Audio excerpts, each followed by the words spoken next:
Real talk mga ka-mentors, bakit parang kahit may sweldo ka, lagi pa ring ubos ang pera? Well, good news, may solusyon dyan. Sa video na ito, i-share ko ang 10 practical tips para hindi maubos agad ang pera mo. Kahit hindi ka kuripot at kahit hindi mo kailangan magtipid sa lahat ng bagay.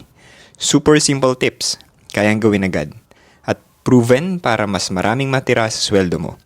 So kung sawa ka ng magsabi ang linyang next sweldo na lang ako mag-iipon, let's dive in.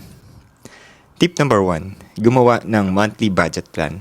Kung hindi mo alam kung saan napupunta ang pera mo, malamang kaya lagi kang ubos. Kaya importante ang monthly budget plan.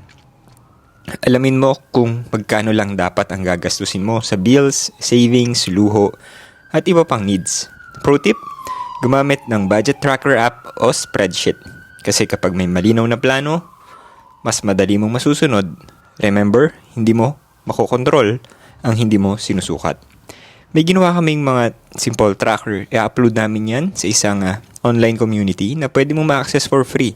Visit mo lang philmentors.com/free. Ilalagay namin sa description yung link. Tip number 2, pay yourself first. Ito yung pinaka-classic pero sobrang effective na ipon hack. Pagdating ng sweldo, uunahin mo munang bayaran ang sarili mo.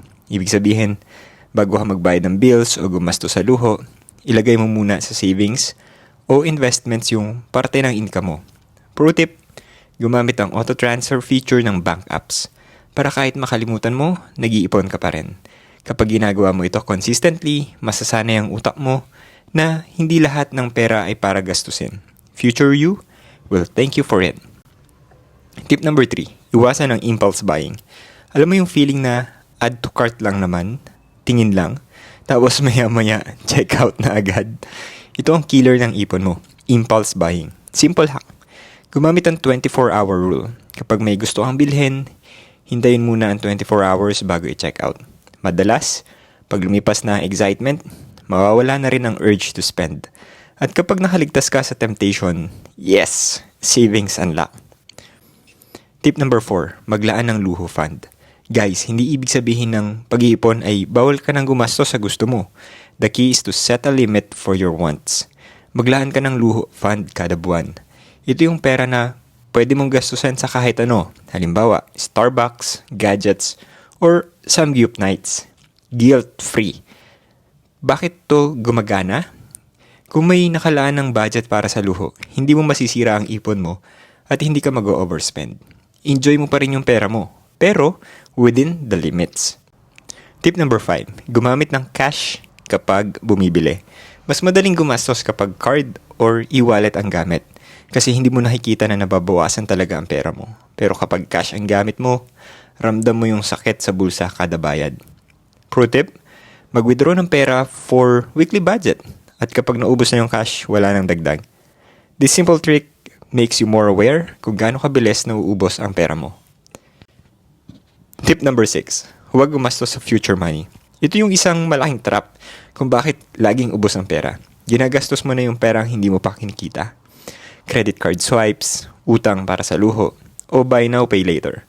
Lahat yan parang libre sa simula.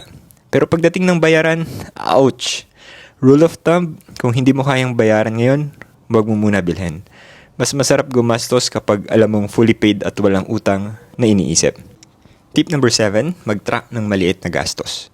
Ito yung 50 pesos lang to, maliit lang naman, pero pag pinagsama-sama mo lahat ng milk tea, kape at pa-deliver, boom! Ubos ang sweldo mo. Pro tip, gumamit ng expense tracker app or kahit simpleng note sa phone. Isulat mo lahat ng ginagastos mo, kahit piso lang, promise magugulat ka kung gaano kalaki ang nauubos mo sa maliit na gastos. And once you see it, mas may inspire kang magbawas.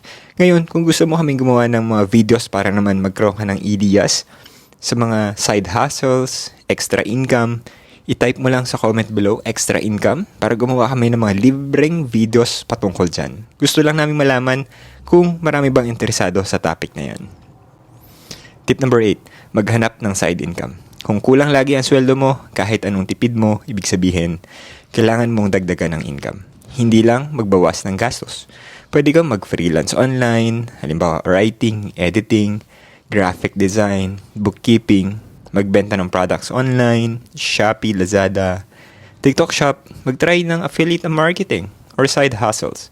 Ang pro tip, gamitin ang extra oras mo sa gabi o weekends para gumawa ng extra source of income.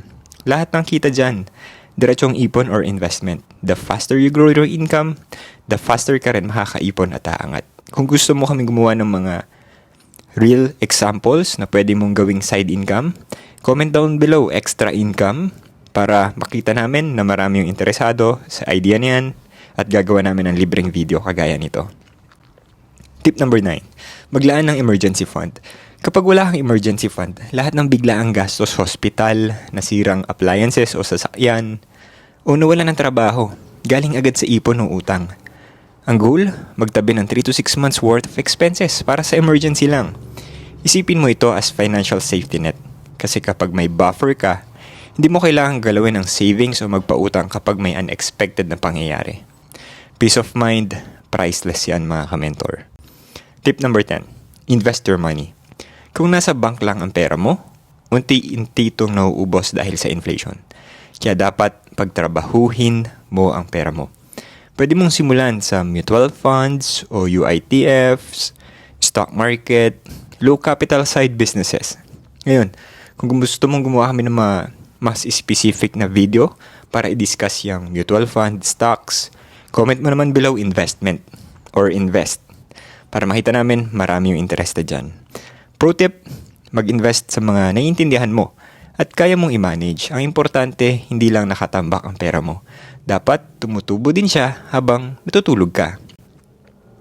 Alright mga ka-mentors, tandaan, ang paghawak ng pera ay hindi lang tungkol sa kita, kundi sa disiplina at tamang plano. Recap tayo. Number 1, gumawa ng monthly budget plan. Next, pay yourself first. Iwasan ang impulse buying. Maglaan ng luho fund. Gumamit ang cash kapag bumibili. Huwag gumastos sa future money. Mag-track ng maliit na gastos. Maghanap ng side income. Maglaan ng emergency fund. Invest your money. Kung gusto mong hindi maubos ang pera mo, start applying kahit isa lang sa mga tips na ito today. By the way, may free resources ako na ginawa para sa inyo. Download nyo lang or i-access nyo yung Filipino Wealth Starter Kit. Bisitahin nyo lang philmentors.com/free. Patuloy kami mag-update dyan. I-upload namin pag may nagawa kaming halimbawa, budget planner, calculator, or tracker, at marami pang freebies. So, subscribe ka dyan and magkaroon ka rin ng access sa online communities ng mga Filipinos na gusto matuto about money, business, at self-growth. Like mo rin tong video na to and subscribe para pag available na yung mga libre nating video patungkol sa extra income or investment, may-notify ka. Ang pera, pwedeng dumami kung alam mo paano siya i-handle. So start now and let your future self thank you later. Disclaimer, mga ka-mentors, lahat ng tips na binanggit dito ay para sa educational purposes lang. Iba pa rin ang financial situation ng bawat isa. So make sure to do your own research or consult a licensed professional bago gumawa ng major money moves. Okay? Good. Let's go get that financial freedom.